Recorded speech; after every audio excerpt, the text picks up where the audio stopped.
ప్రస్తుతం మనతో పాటు Palakurthi Congress party incharge, Congress party senior నాయకురాలు ఝాన్సీ రెడ్డి గారు ఉన్నారు. ఝాన్సీ గారు చెప్పండి, ఈ రోజు మీ వరంగల్ గడ్డ పైన 25 సంవత్సరాలు రజతోత్సవం బీఆర్ఎస్ పార్టీ వాళ్ళు నిర్వహిస్తున్నారు. సో కాంగ్రెస్ పార్టీ మొత్తానికి తుడిచిపోయింది, ప్రజలు ఎవరు నమ్మట్లేదు అని చెప్పేసి అంటున్నారు. సో ఎస్పెషల్లీ మీ పాలకుర్తిలో ఎట్లా ఉంది? నిజంగా కాంగ్రెస్ పార్టీని చీగొడుతున్నారు ప్రజలు? లేదండి, అదంతా రూమర్స్. వీళ్ళు కావాలని క్రియేట్ చేస్తున్నారు. యూట్యూబ్ ఛానల్స్ ద్వారా, సోషల్ మీడియా ద్వారా వాళ్ళు కావాలని ప్రచారం చేస్తున్నారు. అయినా కానీ వీళ్ళు 25 years అని చెప్పుకుంటున్నారు. వాళ్ళకి అసలు వాళ్ళకే క్లారిటీ లేదు ఏ 25 years సెలబ్రేట్ చేస్తున్నారని. ఇద్దరు మన బీఆర్ఎస్ కు 25 years, టీఆర్ఎస్ కి 25 years అనేది వాళ్ళకే క్లారిటీ లేదు. వాళ్ళకే క్లారిటీ లేనప్పుడు జనాలు ఏం పట్టించుకుంటారు చెప్పండి.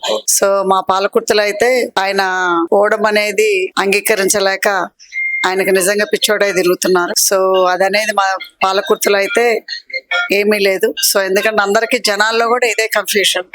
ఏమి కన్ఫ్యూషన్ అంటే 25 years దేనికి, ఇద్దరు మన బీఆర్ఎస్ కా టీఆర్ఎస్ కా అనేది వాళ్ళు కూడా క్వశ్చన్ వేస్తున్నారు. సో దానికి వీళ్ళే క్లారిటీ చెప్పాలి.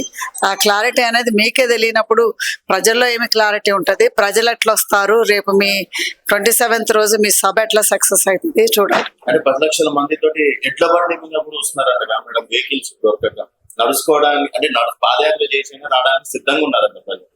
రేపు 27 తర్వాత చూద్దాం ఎంతమందితోటి వాళ్ళంతా సక్సెస్ చేస్తారు. అంతేగాని డబ్బాస్ పెట్టి వీళ్ళందరినీ తీసుకొచ్చేవాళ్ళే. సో అట్లా కాదు, స్వచ్ఛంగా ఎవరైతే బీఆర్ఎస్ ని నమ్ముకొని వస్తాడో వాళ్ళే స్వచ్ఛంగా దీనికి సభకు వచ్చినట్టు. అయినా గానీ ఏమి సభ అని చెప్పుకుంటారు, అదంతా తప్పు. ఎందుకంటే మాకు చూస్తూనే ఉన్నాం కదా, వాళ్ళు కావాలని అన్ని చేయటము. సో అది స్వచ్ఛంగా వచ్చే సభ కాదు, ఇది కొనుక్కొని మనుషులు తీసుకొచ్చే సభ. అండ్ ఈ రోజు పాలకుర్తి నుంచి భారీగా కాంగ్రెస్ పార్టీలోకి రావడం అనేది జరుగుతుంది. ఎట్లా అనిపిస్తుంది మేడం? అంటే చేరికలు అంటే చాలా రోజుల తర్వాత చేరికలు జరుగుతున్నాయి కదా, సో బీఆర్ఎస్ పార్టీ మీద మొత్తానికి వ్యతిరేకత అయిపోయి చేరుతున్నారు అనుకోవచ్చు. అట్లా కాదండి, ఇప్పుడు మీరే అడిగారు కదా ఏది బీఆర్ఎస్ మీద అంతా ఇదిగా ఉంది, కాంగ్రెస్ పార్టీ పని అయిపోయిందని. మరి ఈ రోజు మా కాంగ్రెస్ పార్టీకి జాయిన్ అవటానికి మోస్ట్ సీనియర్ నాయకుడు మన డాక్టర్ సోమేశ్వరరావు గారు ప్లస్ వాళ్ళతోటి వాళ్ళ టీం అందరు కూడా 300 మంది జాయిన్ అవుతారు. మా పాలకుర్తి నియోజకవర్గం నుంచే 300 మంది. సో అలాంటిది ఇప్పుడు మీరు చూడండి అంత పెద్ద మంది వచ్చారు బయట, గాంధీ భవన్ బయట. సో అలాంటిది మరి కాంగ్రెస్ ప్రభుత్వం, కాంగ్రెస్ పార్టీ పని అయిపోతే ఎంతమంది ఎందుకు జాయిన్ అవుతారు? సో రేపు మీరు సభ, నేను 25 years యానివర్సరీ కూడా అన్నాను, ఎందుకంటే దానికి పేరు పెట్టుకున్నారు కానీ దానికి అర్థం లేదు. సో రేపు రాబోయే సభ అంత గ్రాండ్ది, స్వచ్ఛంగా జనాలు వస్తున్నారు. బీఆర్ఎస్ అనేది ప్రజల్లో ఇంకా గుండెల్లో ఉందని చెప్తున్నారు కదా, గుండెల్లో ఉంటే జనాలు ఇంకా కాంగ్రెస్ పార్టీలో జాయిన్ అవ్వాలని లైన్ ఎందుకు కడతారు? అదే ఎగ్జాంపుల్.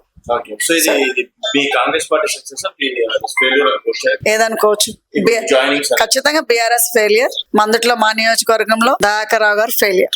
చాలా మంది విమర్శిస్తున్నారు కదా మేడం, అంటే పాలన సరిగ్గా చేయడం చేతగా ఉండేది.